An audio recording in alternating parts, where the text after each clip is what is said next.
俄军对东乌地区的第二阶段军事行动仍在继续，并且在多条战线上取得了突破。俄总统普京也发表了新一轮演讲，警告西方看清形势，别想着插手介入。一起来看具体情况。Hello， 各位老铁们，大家好，欢迎收看本期迷彩虎，我是虎哥。当前是俄乌爆发军事冲突的第63天，战场形势对乌军来说是愈发的不利。俄军从东乌开始发动大规模猛攻后，乌军不得不疲于应对，陷入苦战。无论是北线、南线还是东线，整体态势呈现全线溃败之势头。俄军同时发动三面进攻，乌军防守难以应对。可以说，现在俄罗斯一改以前过于自信和全面分兵的错误，已经收拢五指，紧握拳头，向乌克兰军队发起重重的一击。在北面，这是俄军主攻的重点方向之一。伊久姆地区是俄军南下的桥头堡。当前在俄军空降兵部队和坦克集群的猛攻下，俄军进展有序，占领了已争夺数日的扎沃迪村。在库鲁尔卡，俄军现在距离主要城市斯拉维扬斯克大约10公里，也就是说，俄军如果再南下一点距离，就可以切断通往斯拉维扬斯克和整个东乌地区的铁路补给线。这是东乌地区的铁路大动脉，如果被俄军占领，前线乌军集群的后勤物资给养补充将被严重影响，从侧面上削弱乌军战力。在东面，这是乌军兵力最密集、防守最严密的地区，但是面对俄军的进攻，乌军还是无法守住阵地。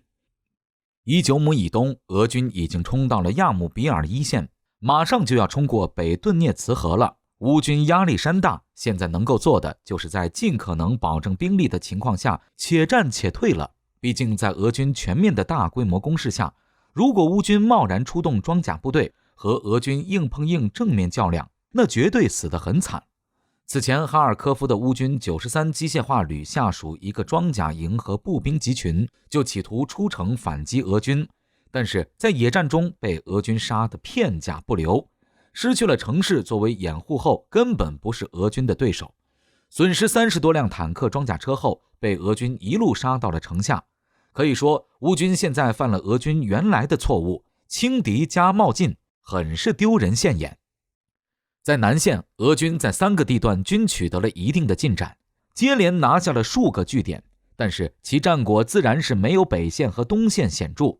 不过，敖德萨地区的重要桥梁被俄军以精确打击的方式彻底摧毁了，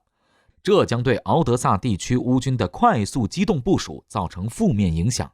而德佐地区的俄军也进入战备状态，俄军此举吸引了乌军一个坦克旅和国土防卫旅的注意，使其不敢轻举妄动，前往东乌参战。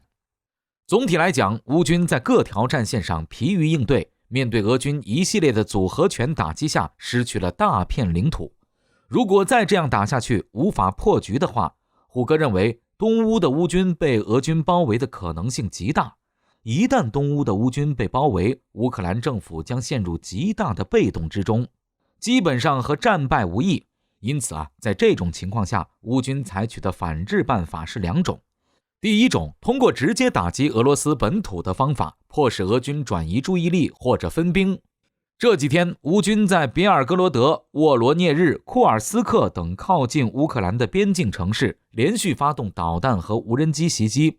虽然是对俄军的弹药库和油库进行了数次较为成功的打击，但是并未达成真正意义上对俄军伤筋动骨的效果。毕竟俄军的军事物资储备是充足到堪称可怕的地步的。上3场军事强国并非浪得虚名，充其量就是让当地的平民更为恐慌，城市的戒备升级，更别谈什么俄军转移注意力，甚至是调兵了。第二种就是持续向西方求援，要钱要武器。美国和其他北约国家也正在升级军援力度，从以前的枪械火箭筒已经升级到了重武器，如主战坦克、车载防空导弹和大炮装甲车等。如果乌军收到西方国家重型装备持续不断的武装，将显著地增强乌克兰军队的机动能力和战力，这使俄罗斯极为不满。俄罗斯总统普京也正式警告称，如果有人企图从外部干涉正在发生的俄乌冲突事件，并对俄罗斯构成我们无法接受的战略威胁，他们应该知道，我们的反击将是闪电般的快速的。我们拥有所有装备来做到这一点，那是除了我们之外，其他国家无法炫耀的装备。这话实际上已经够直白了。普京生怕幕后的西方国家听不懂，还特意强调了反击武器是除了俄罗斯之外，其他国家无法拥有的武器。这相当于公开明示了俄方将动用新式的核武器，比如前不久才打过一发的全球最强核导弹萨尔马特洲际弹道导弹，而普京是能警告更能做到的一个狠人。因此相信在普京核大棒威慑的情况下，西方国家会有所收敛，不然把俄罗斯逼到退无可退的地步，相信西方国家也是承受不起俄罗斯翻脸的代价。而乌克兰在失去西方的输血支持后，那么离全面战败就是时间的问题。